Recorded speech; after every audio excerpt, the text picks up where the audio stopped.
Tony D and Little Joan with a Screenwriter's Rant on 4 p.m. A South Korean, I guess you'd call it a thriller movie. But it's kind of interesting because it plays on an aspect of Korean culture that only somebody who's Korean would probably understand without looking it up online. Smash like and subscribe. Thank you for smash liking and subscribing. Check out my books, links in the description. Comedy Horror in South Jersey. It's the Pineys, books 1 through 15. Sorry. Available at Amazon.com. Don't forget to check them out at Amazon.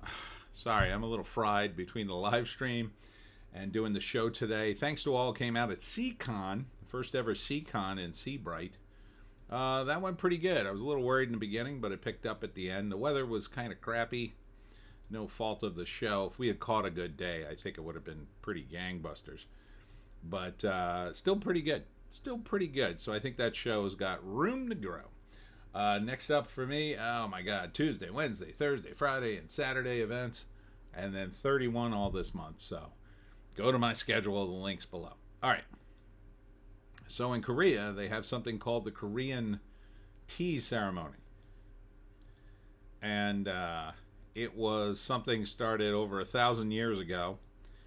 And it kind of went out of vogue at various times in history, but it's basically back. It's akin to something, the closest thing I could describe is kind of like the English having tea. It's except that it's something you do when you invite a neighbor over or a friend. And so this couple moves into a house. They're fixing it up. And interesting casting choice too, because this guy has a mole right here on his face, which is something I think in an American film they wouldn't cast a guy like this simply because of that mole. They would find it too distracting, but South Korea, it kind of doesn't matter. It kind of makes him look more normal, like he's more of like a random dude. Anyhow, they invite a guy over for tea at 4 p.m. And they like write him an official letter and everything. At first they don't see him at all, and they feel like his neighbor, he's a doctor and he wants to get to know him and maybe have free doctor or something. So he invites him over and they have a tea ceremony. And he shows up exactly at 4. And beyond that, it's a little hard to discern what happens. I think he just keeps coming every day at 4 p.m. uninvited after that. They only intended to invite him once, and he just keeps showing up at 4 exactly and demanding tea. So it's one of these weird neighbor movies, and slowly the guy gets angrier and angrier at him and eventually decides to kill him. October 23rd. Like, he just starts to hate him because he kind of turns into a nightmare. He keeps interrupting their day at this point. Like, I guess they invited him over just to be polite, but then he just obsessively comes over. And the reason this movie probably wouldn't resonate as much, say, in the U.S. is, well, number one, we don't have tea necessarily. Tea is kind of a thing we associated with the English, and it's kind of this esoteric thing. Maybe ladies do it, but that's about it. It's more part of the Korean culture that this would become a thing. Like, it's more like deep. I mean, because their culture is much older, right? And because of that, they have these traditions. It's not religious, but it's kind of almost close to religion in a weird way when you think about it, because it's like a ceremony. It's a tea ceremony, but it's meant to bring people together. But in this case, it tears them apart, because I think they were only inviting him to be polite, and now he keeps showing up every single day for his tea. And, and then they try to kick him out, but he keeps showing up. So, first act, the couple moves in. Their mysterious neighbor never seems to come out. They feel bad for him. They write a letter and invite him to tea. That day, they hold a tea ceremony, and at 4 p.m., and exactly 4 p.m., he shows up. And they have tea with him, I guess, the first time. Except, I don't know, he seems kind of distant and rude. So after he leaves, I guess they think, well, he was kind of distant and rude. Let's never do that again. But then the next day, he shows up exactly at 4.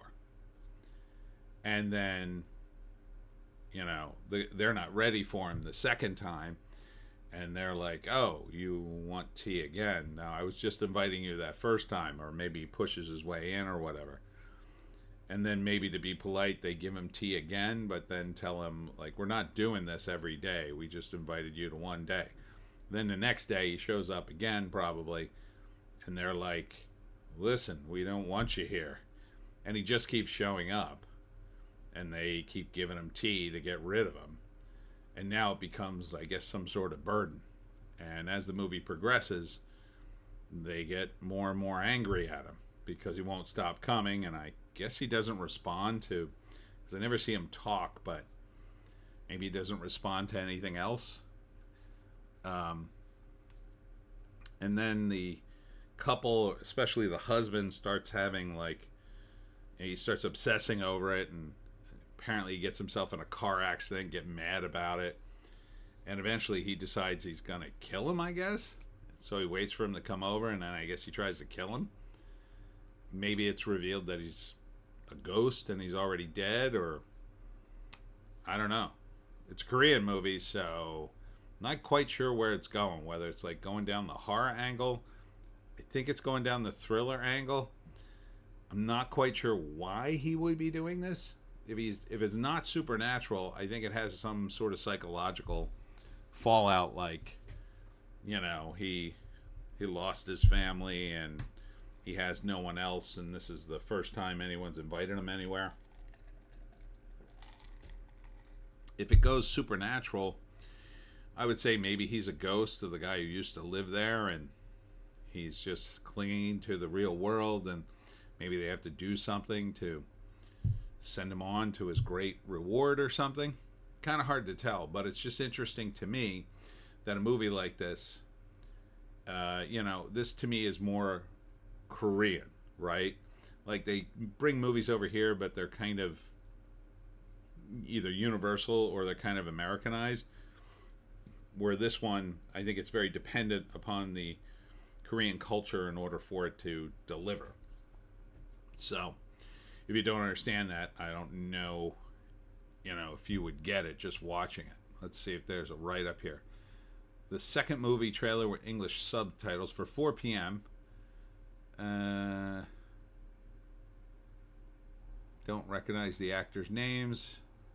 They have no write-up on the summary. So let's go to the IMDb. I don't know if it'll be in here. Oh, here it is. Yeah, it is in here. A suspense thriller depicting a peaceful couple's daily life slowly turning into a nightmare due to a neighbor who visits every day at 4 p.m. Director Jae Song and writer Kim Hae-gon.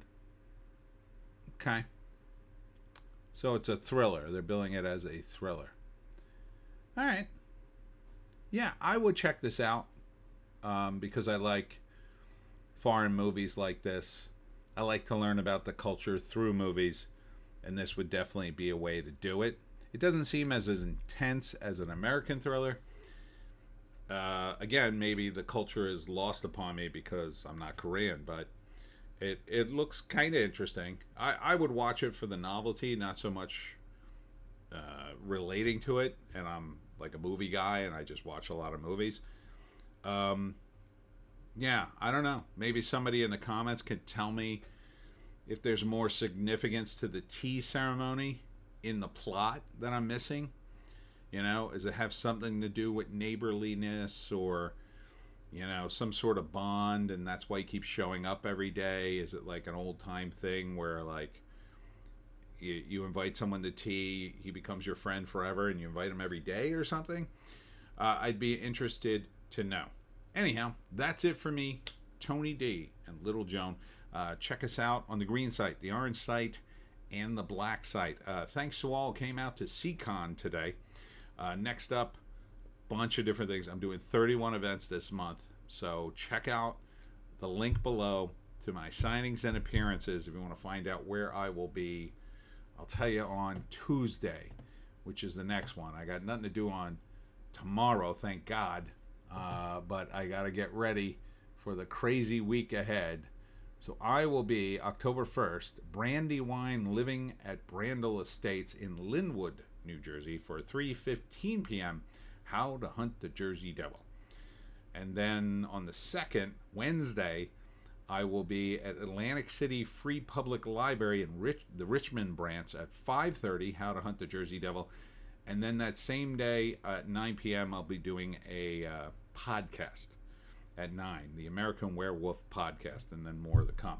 Thanks for tuning in. We'll see you in the next one.